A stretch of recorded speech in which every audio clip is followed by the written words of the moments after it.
ہمارے پاس احترام سادات کے حوالے سے روایات کا ایک انبار ہے، کوئی ایک روایت نہیں ہے کہ آپ کہیں کہ ایک روایت ہے، اور باقاعدہ علماء نے کئی جلدوں کی کتابیں لکھی ہیں احترام سادات کے اوپر کہ سادات کا کیا احترام ہے۔ میں تبرکاً ایک روایت اسی کتاب عطائب الکلم جو مکتبۃ الحکیم میں موجود ہے، اس کی کچھ تصویر ہم نے موبائل میں کھینچی تھی، تو اسی سے جو ہے ایک روایت پڑھ کر گفتگو کو پھر آگے بڑھائیں گے کہ کس قدر جو ہے ثواب ہے امام کے ساتھ نیکی کرنے کا۔ معصوم سلام اللہ علیہم نے جب یہ قرآن کی آیت خذ من اموالہم صدقۃ تطہرھم وتزکیہم، اسی کے بعد کے جو ہے سلسلے میں یہ روایت موجود ہے۔ قال رسول اللہ صلی اللہ علیہ وآلہ وسلم، اللہ کے رسول نے فرمایا، من صنع الی احد من اہل بیتی یدا کافأتہ یوم القیامہ، جس نے میری ضروریت کے ساتھ کوئی بھی میری ضروریت میں سے ہو، کوئی بھی میرے اہل بیت میں سے ہو، اس کے ساتھ نیکی کی، کوئی عمل خیر انجام دیا، قیامت کے دن اس کی جزا کافأتہ یعنی جازیتہ، اس کی جزا میں دوں گا، خود رسول آ کر جزا دیں گے۔ اب اسی کی تفصیل اور گفتگو اسی پہ تمام ہو جائے گی۔ من لا یحضر الفقی میں امام جعفر صادق سلام اللہ علیہ سے روایت منقول ہے، اذا کان یوم القیامہ نادى مناد، جب قیامت کا دن ہوگا، میدان حشر ہوگا، ایک منادی آ کر ندا دے گا، ایھا الخلائق انصتوا،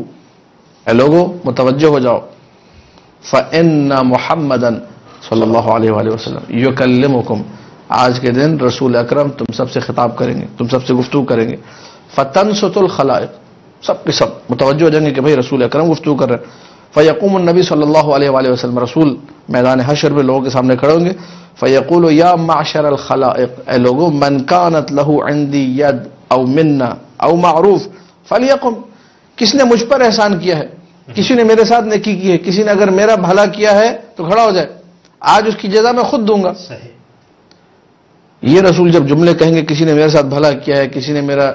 خیر اگر کیا ہے، کوئی پیسہ مجھے دیا ہے، تو وہاں پر جو ہے لوگ کہیں گے بے آبائنا و امہاتنا،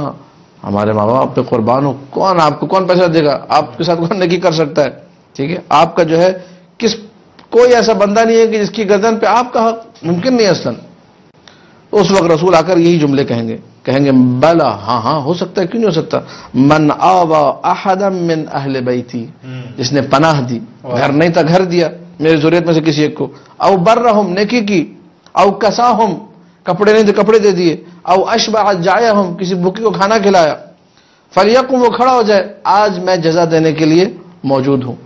جب یہ رسول کہیں گے یہ مراد سے، تو فٹافٹ لوگ کھڑے ہونا شروع کریں گے، یا رسول اللہ میں تھا، میں نے سادات کا احترام کیا تھا۔ جیسے ہی یہ رسول کا جملہ مکمل ہوگا، اللہ کی طرف سے اب یہاں ندا آئے گی، یا محمد یا حبیبی، اے محمد میرے حبیب، قد جعلت مکافأتہم الیک، اب یہاں جزا چونکہ حقیقت میں تو اللہ کے اختیار میں، ثواب اللہ کے پاس ہے، کہا اب میں سارا اختیار تمہیں دے رہا ہوں، جو تم کہو گے ہوگا وہی۔ دیکھیے احترام سادات کا مقام، تم نے کہہ دیا آج کے دن بس وہی ہوگا۔ فَأَسْكِنْهُمْ مِنَ الْجَنَّةِ حَيْثُ شِئْتَ، پوری جنت تمہارے اختیار میں، جہاں انہیں جگہ دینا چاہو دے دو۔ قَالَ فَيُسْكِنُهُمْ فِي الْوَسِيلَةِ، جنت کا ایک مقام ہے جسے وسیلہ کہا جاتا ہے، یہ وسیلہ وہ مقام ہے جہاں انسان اہل بیت کی نگاہوں میں ہوتا ہے، رسول اکرم کی نگاہوں میں ہوتا ہے، کہا کہ انہوں نے میرے بچوں کا احترام کیا، ان کو میں اپنی نگاہوں کے سامنے رکھنا چاہتا ہوں، یہ میری عنایات کے سائے میں رہیں گے، ایک لمحے کے لیے میں ان کو اپنے آپ سے دور، سلام اللہ علیک یا رسول اللہ، صلی اللہ علیہ یا رسول اللہ، آپ کے بچوں میں سے کسی ایک کو کسی نے تھوڑی سی اس کی گما کر دی، کپڑا دے دیا پہننے کے لیے، ایک روٹی کے 2 ٹکڑے دے دیے، کھلا دیا بھوکے کو، کچھ 4 پیسے دے دیا، آپ نے اتنی بڑی جزا اس کے لیے معین کی، مقام لے لیا، یہ اسے کہتے ہیں مظہر صفت پروردگار۔ پروردگار نے کہا آج پوری جنت تمہارے اختیار میں، تو خدا کس طریقے سے دے رہا ہے، اس کی ایک عملی طور پہ اس کا مظہر ذات رسول اکرم ہے، اپنی نگاہوں کے سامنے مقام وسیلہ میں اس کو رکھیں گے۔ برحمتک یا ارحم الراحمین، وصلی اللہ علی محمد و